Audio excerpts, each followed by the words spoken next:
La gracia divina en el Shivaísmo de Cachemira. Las 5 funciones de Shiva: creación o manifestación, conservación del mundo, reabsorción, velamiento y finalmente gracia. Son 5 aspectos indisociables de su actividad. Sin embargo, la última, la gracia, es considerada como la más alta. Abhinavagupta cita un purgán que dice: es sólo por el favor divino que procede la devoción. Es por él que aquellos cuyo espíritu ha accedido a la realidad alcanzan la suprema realización, queriendo mostrar así que la gracia es independiente del karma, así como de las acciones del ser humano. El favor divino, añade, es un modo de ser inmaculado y dotado de plenitud. Por ella Shiva resplandece espontáneamente en toda su plenitud, incluso cuando asume la forma de un ser limitado. Abhinavagupta designa la gracia bien como anugraha, que etimológicamente evoca un movimiento favorable hacia alguien, bien como shaktipata, caída o descenso de la energía, formulación más dinámica que subraya la naturaleza imprevisible, al ser esencialmente libre y gratuita de la gracia. Esta energía cae sobre el ser humano que siente la atracción hacia el conocimiento iluminador y, liberándolo del devenir, lo identifica a Shiva. La gracia sí puede entenderse como el descenso sobre el ser humano de las energías apacibles y propicias que revelan al ser. Pero es precisamente a causa de que nada está fuera de Shiva que no debemos concebir el descenso de la energía Shaktipata como una gracia que caería sobre el hombre desde el exterior. Ella está en él, ya que es en las profundidades del corazón donde nada súbitamente para expandirse en una conciencia inseparable en esencia de la conciencia divina.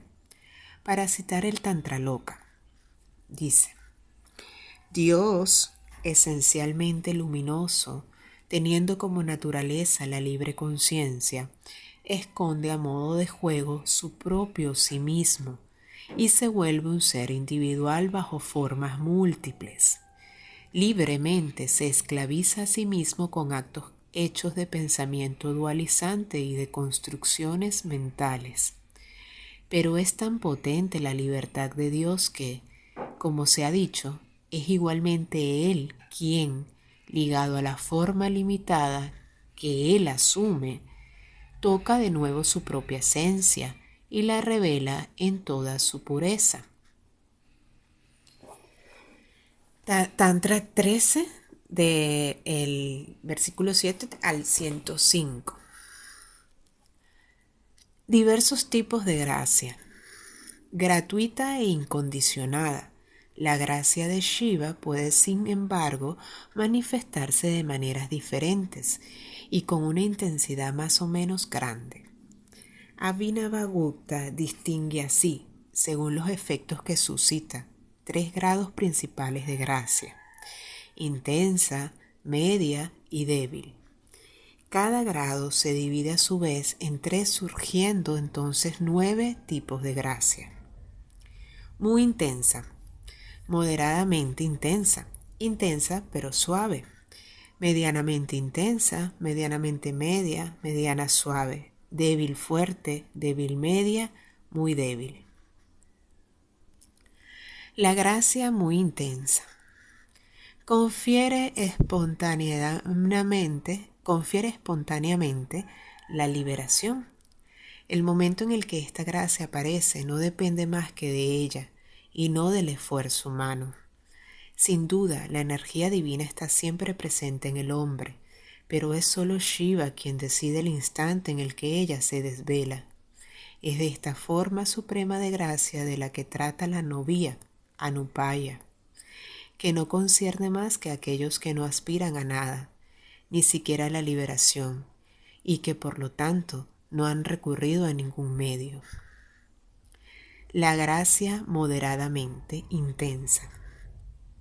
Elimina por sí misma toda la ignorancia, dando el gran conocimiento iluminador independiente tanto de los maestros como de las escrituras reveladas. El maestro en quien la oscuridad ha sido disipada por la luz de una tal intuición, ve desaparecer todas sus incertidumbres y es instruido espontáneamente de todas las ciencias. Aunque menos elevada que la precedente, esta forma de gracia tiene una importancia particular, puesto que es la que recibe el maestro espiritual más perfecto según la tradición del Trika. La gracia media supone un esfuerzo personal por parte del que la recibe. No surge espontáneamente como lo hace la gracia intensa. Desciende sobre los seres todavía no purificados del pensamiento dualizante.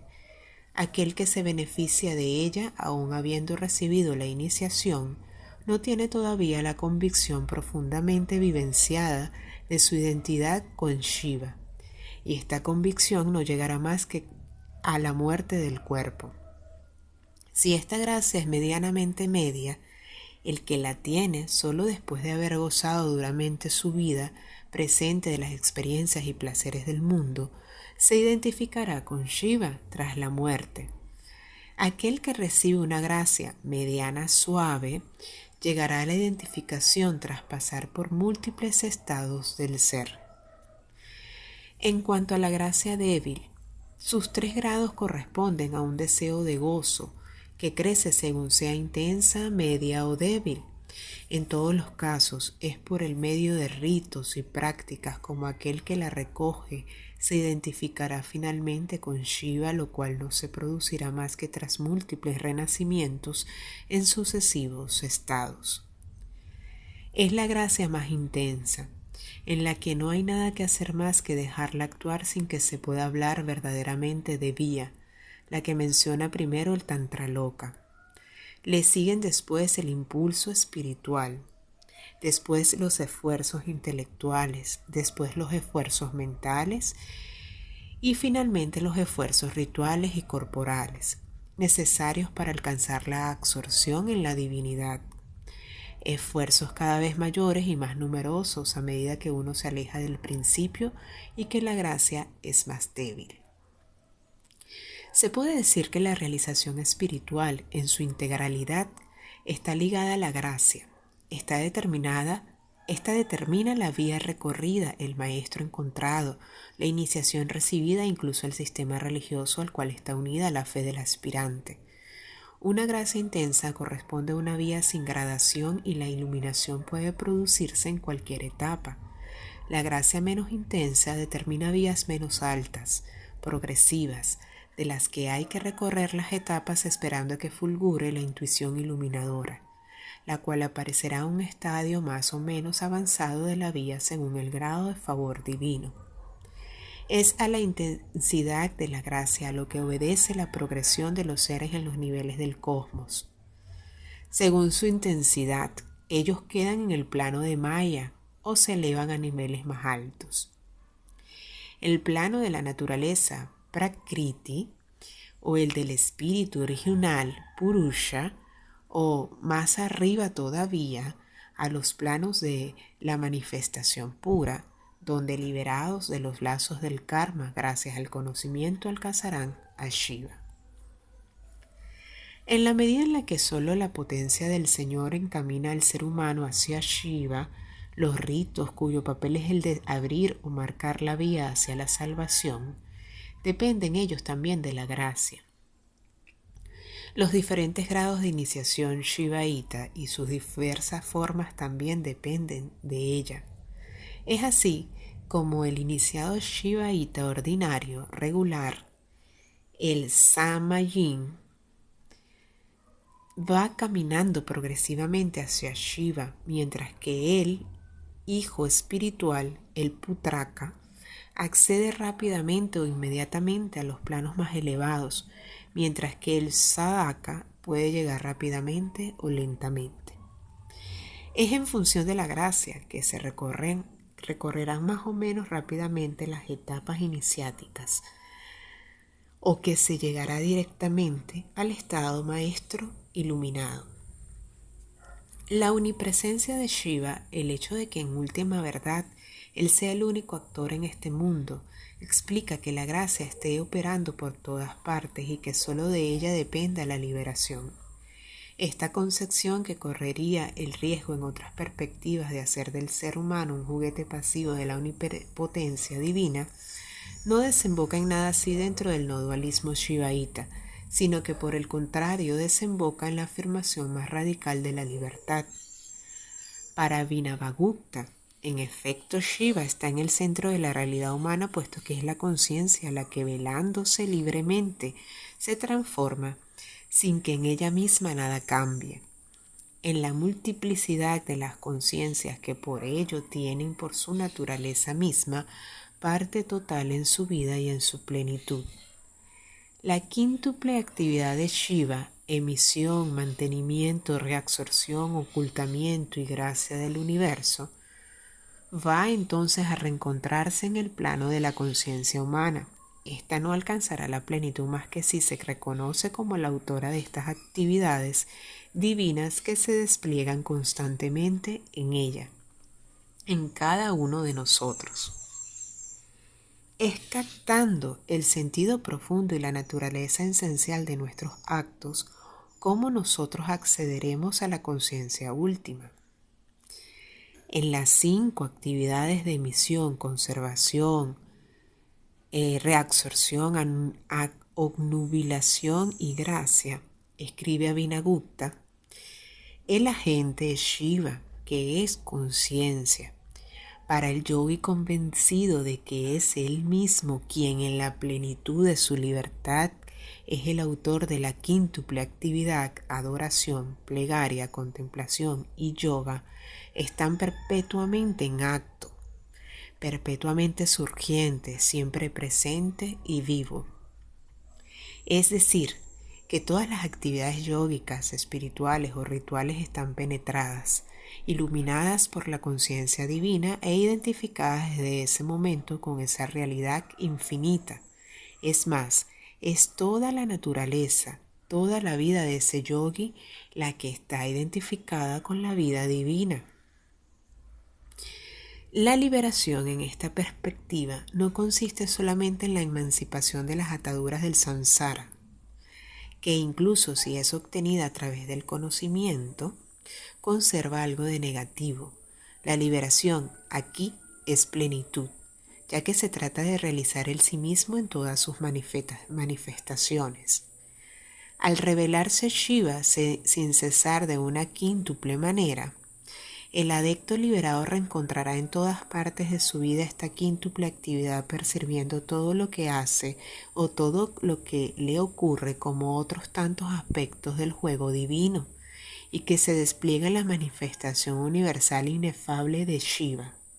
El ser liberado no abandona el mundo, permanece libre, en la alegría y en la plenitud, participando en el surgimiento sin fin de la omnipotencia divina. Es en este sentido que Abhinavagupta ha podido escribir: la liberación no otra en realidad más que el despliegue de nuestra propia esencia, no siendo esta nada más que la conciencia de sí. Infinitamente raros son de todas maneras los seres liberados en esta vida.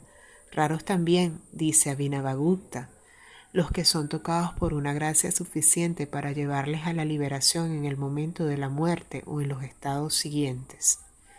La inmensa mayoría de los seres, incluidos la inmensa mayoría de los shivaístas no duales, no pueden encaminarse más que a través de la plegaria, la meditación y los ritos, hacia un objetivo lejano.